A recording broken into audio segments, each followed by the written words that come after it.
Pennycuick sir, ஒட்டுமொத்தமா பார்க்கும்போது ஒட்டுமொத்த பட்ஜெட்டுக்கான தொகையில வேளாண் துறைக்கு ஒதுக்கப்பட்ட நிதி என்பது குறைந்திருக்கிறது அப்படின்னு ஈசன் சார் சொல்றார். கடந்த பட்ஜெட்டோடு ஒப்பிட்டு பார்க்கும்போது தொகை என்பது அதிகமாக இருந்தாலும் கூட ஒட்டுமொத்தமாக ஒதுக்கப்பட்ட தொகையோடு ஒப்பிட்டு பார்க்கும்போது குறைவு அப்படின்னு சொல்றாரு. வேளாண் தான் நாட்டினுடைய வளர்ச்சிக்கு மிக முக்கிய பங்கு வகிக்கிறது என்பதை மத்திய அரசு உணர்ந்து இருக்காங்க. அதை தான் நிர்மலா சீதாராமன் பேசும்போது குறிப்பிட்டாங்க. கிட்டத்தட்ட ஒரு 1,71,437 கோடி ரூபாய் ஒதுக்கப்பட்டிருக்கு. இந்த தொகை அப்படிங்கிறது முழுக்க முழுக்க எந்த வகையில விவசாயிகளுக்கு பயன் தராது அப்படின்னு சொல்றீங்களா சார்? இந்த 1,71,000 கோடி ஒதுக்கப்பட்டிருக்கு விவசாயத்திற்கு.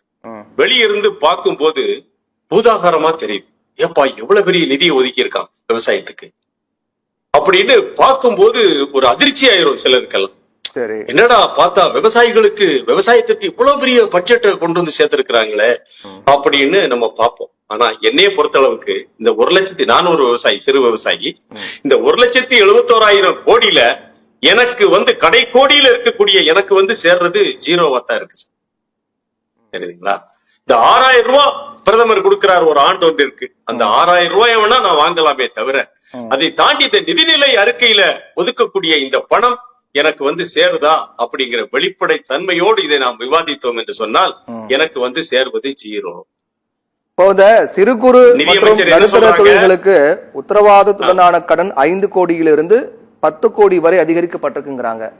இது நீங்க விவசாயம் மேற்கொள்றீங்க அப்படிங்கிறீங்க. இந்த அறிவிப்பு எந்த வகையிலும் உங்களுக்கு பலன் கொடுக்காதா? ஜீரோன்னு சொல்றீங்களா? ஜீரோ தான். அது கூடுதலா இன்னொன்னு சொல்லிக்கிறேன். 3 லட்சத்திலிருந்து அந்த கிசான் கிரெடிட் கார்டு அப்படின்னு சொல்லிட்டு ஒண்ணு இருக்குது. அதுல 3 லட்சத்திலிருந்து 5 லட்சமாக கடன் தொகை உயர்த்தப்பட்டிருக்கிறதுன்னு சொன்ன உடனே இங்க வெளியே இருந்து பாக்குறவங்களுக்கு பரவாயில்லையே, 3 லட்சத்திலிருந்து 5 லட்சம் உயர்த்தி இருக்கிறாங்க. நாங்க என்ன கேட்கிறோம், அந்த 5 லட்சத்தை நீங்கள் நான் ஒரு விவசாய கடன் அட்டை வைத்திருக்கிறேன் என்கிற அடிப்படையில நீங்க அந்த பணத்தை கொடுத்துருவீங்களா? 5 லட்சத்தை கொடுப்பீங்களா? இல்ல. சரி, இல்ல. அதற்கு நாங்கள் பிணை கொடுக்க வேண்டும். என்ன விவசாயிக்கு நீங்க 5 லட்சத்தை உயர்த்திருக்கீங்க? ஒரு பிணை கொடுத்து கடன் வாங்குவது நம்ம தனியார் வங்கியில போய் வாங்கிடலாமே சார். தனியார் வங்கியில போய் நான் வாங்கிடலாமே.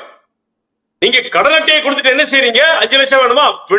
பிணையத்துக்கு ஒண்ணு கொண்டு வா என்று சொல்லும் போதே தெரிகிறது விவசாயிகள் மீதான உங்களுடைய. அதுக்கு கடன் கொடுக்கறாங்க அப்படின்னா எதுவுமே இல்லாம கொடுக்கணும் அப்படின்னு எதிர்பார்க்க முடியல சார். நான் ஒண்ணு சொல்லட்டா, இந்த பன்னாட்டு கம்பெனிகள் இங்க இருக்கக்கூடிய பெருமுதலாளிகளுக்கு இந்த தேசியமயமாக்கப்பட்ட வங்கிகள்ல இருந்து கோடிக்கணக்கான ரூபாய், மில்லியன் கணக்கான ரூபாயை கொடுத்துட்டு அதை அப்படியே வருஷம் வராக்கடனாக நீங்க தள்ளுபடி பண்ணும் போது அந்த பிணைய தொகைக்கு பிணையமாக அவர்கள் வைத்தது நீங்க எத்தனை ஜப்தி பண்ணிருக்கீங்க சார்? 5 லட்சத்துக்கு உங்களுக்கு கணக்காக தெரியுது. ஆனா 5,000 கோடி வாங்கிட்டு லண்டன்ல போய் பதுக்கி இருக்கிறவனுடைய சொத்துக்கள் எத்தனை பறிமுதல் செய்யப்பட்டது சொல்லுங்க. நாட்டினுடைய முதல் வளர்ச்சியினுடைய இயந்திரம் விவசாயம் என்று சொன்னால் அந்த விவசாயி என்ன செய்ய வேண்டும்? முதல் தரத்திலே இருந்திருக்க வேண்டும். இருக்கானா? இருந்தா நீங்க இதுக்கு 3 லட்சத்துல 5 லட்சத்தமா கூட்டணும் கடனை சொல்லுங்க. நாட்டின் வளர்ச்சியினுடைய முதல் இயந்திரம் விவசாயம். நம்முடைய மரியாதைக்குரிய அம்மையார் நிர்மலா சொல்றாங்க. ரைட், நாங்க ஏத்துக்கிறோம். ஆனால் அந்த முதல் தரமாக இருக்கக்கூடிய அந்த தொழிலில் ஈடுபடக்கூடிய விவசாயி ஒரு முதல் தரத்துல இருக்கானா சொல்லுங்க சார். 138 கோடி ஜனத்தொகை கொண்ட அந்த நாட்டுல கிட்டத்தட்ட 100 கோடி பேர் விவசாயம் பண்றான். கூடுதலா நிர்மலா அம்மையார் இன்னொன்னு சொல்றாங்க, விருப்பத்தின் அடிப்படையில் இடப்பெயர்வு இருக்க வேண்டும். அதுல ஒரு வரி வருது, மறந்துடாதீங்க. விருப்பத்தின் அடிப்படையில் இடப்பெயர்வு இருக்க வேண்டுமே தவிர தேவையின் அடிப்படையில் இடப்பெயர்வு இருக்கக்கூடாது. இது எங்களுக்கு பொருந்தும். நகரமயமாக்கல் என்று சொல்லக்கூடிய இன்றைக்கு முன்னேறி வரக்கூடிய நகரமயமாக்கலுக்கு பின்னால் இருப்பதெல்லாம் அப்பாவி விவசாயம் பண்ண முடியல. அவன் என்ன செய்யறான்? ஒரு நகரத்துக்கு போனா மூட்டை தூக்கி பிழைச்சிக்கலாம்னு சொல்லி என்ன செய்யறான்? நகரத்திற்கு சேர்கிறான். அம்மையார் கரெக்டா சொல்லிட்டாங்க. அது ஒரு அறிவிப்பு வெளியிட்டிருக்காங்க. அந்த வேளாண்மை ஊக்குவிக்க மாநில அரசோடு இணைந்து புதிய திட்டம் தொடங்கப்படும் அப்படின்னும், அதற்கு முதற்கட்டமாக வேளாண் உற்பத்தியில் பின்தங்கிய 100 மாவட்டங்களை தேர்வு செய்து இந்த திட்டம் அமல்படுத்தப்படும். இதனால நாடு முழுவதும் 1.70 கோடி 1,70 லட்சம் விவசாயிகள் பயன்பெறுவாங்க அப்படின்னு சொல்றாங்களே. ரைட். 800க்கும் மேற்பட்ட மாவட்டங்கள் இந்தியாவில் இருக்கு சார். 800க்கும் மேற்பட்ட டிஸ்ட்ரிக்ட் இந்தியாவில் இருக்கு. நீங்க என்ன சொல்றீங்க? பின்தங்கிய 100 மாவட்டம். என்னைய பொறுத்த அளவுக்கு காவிரி டெல்டாவே பின்தங்கிய மாவட்டம் தான். நன்றாக முப்போக விளையக்கூடிய எங்களுடைய தேனி மாவட்டமே பின்தங்கிய மாவட்டம் தான். காரணம் என்னன்னு கேட்டா 10-20 ஆண்டுகளுக்கு முன்னால் இருந்த காலநிலை இன்றைக்கு இல்ல சார். பருவம் தப்பிய மழைகளால் இன்றைக்கு விவசாயம் பொய்த்து போய்விட்டது. செங்கோட்டை தாலுகா, தென்காசி மாவட்டம் செங்கோட்டை தாலுகாவில் 6000 ஏக்கரில் மா விவசாயம் பருவம் தப்பிய மழையால் முற்றிலுமாக நீர்த்து போய்விட்டது. கலெக்டர் போய் நின்னோம், ஐயா எங்களுக்கு என்ன செய்யுங்க, ஒரு பரிந்துரை செய்யுங்க. எங்களுடைய மாவெல்லாம் என்ன செஞ்சிருச்சு, பருவம் தப்பிய மழையால வீணா போச்சு, அடிபட்டு போச்சு, மா விவசாயமே அழிந்து விட்டது, நீங்க ஒரு பரிந்துரையை செய்யுங்க. கலெக்டர் போய் நின்னோம். 6 மணி நேரம் தென்காசி கலெக்டர் எங்களை காக்க வச்சு சொன்னாரு. என்ன மறுநாள் பெயருக்கு வந்து கணக்கெடுத்தார்கள். எங்களுக்கான இழப்பீடு, எங்களுடைய பகுதி வளமான பகுதி செங்கோட்டை, ஆனால் என்ன இல்ல, இது முதல் தரமான மாவட்டம் இல்லை.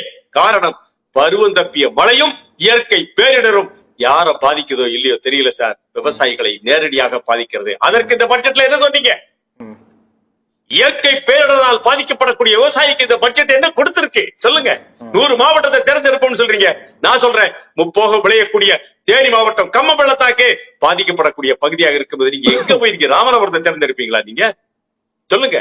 820 மாவட்டங்களுக்கு மேல் இருக்கக்கூடிய இந்தியாவுல எல்லா மாவட்டங்களுக்கும் நீங்கள் சரிசமமான ஒரு ஈக்குவாலிட்டியை நீங்க கடைபிடிக்காம நாங்க 100 மாவட்டத்தை தேர்ந்தெடுப்போம் என்று சொல்வதற்கு பின்னாலே அது நல்ல செயலாக எங்களுக்கு படவில்லை. கூடுதலாக அம்மையார் நிர்மலா அம்மையார் சொல்றாங்க, ஒரு தேசம் என்பது நிலத்தால் வரையறை செய்யப்படவில்லை, அதன் மக்களாலும் வரையறை செய்யப்படுகிறது என்கிற தெலுங்கு கவிஞருடைய அந்த மேற்கோளை காட்டி அந்த பட்ஜெட்டை அறிமுகப்படுத்துறாங்க. நாங்க கேட்கிறோம், அந்த வரையறைக்கு முதல் பங்களிப்பு யாருடைய பங்களிப்பு சார் சொல்லுங்க? தேசத்தினுடைய வரையறைக்கான பங்களிப்பு, முதல் உற்பத்தியாளர் யார்? இங்க விவசாயி தான் சார் முதல் உற்பத்தியாளர். பட்ஜெட் எப்படி இருந்திருக்கணும்? விவசாயிகளை பாதுகாக்கக்கூடிய பட்ஜெட்டாக இருந்திருக்க வேண்டும். அப்பதான் சரியா இருந்திருக்கும். இது விவசாயத்தை பாதுகாக்கக்கூடிய பட்ஜெட்டாக இருக்கிறது. நாங்க கேட்பது ஒன்றுதான், விவசாயி நல்லா இருந்தா தான் அந்த விவசாயம் நன்றாக இருக்கும். விவசாயி நன்றாக இருக்க வேண்டும் என்பதற்காக இந்த பட்ஜெட்ல என்ன இருக்குன்னு சொல்லுங்க சார் நீங்க. சரி, பேசுவோம்.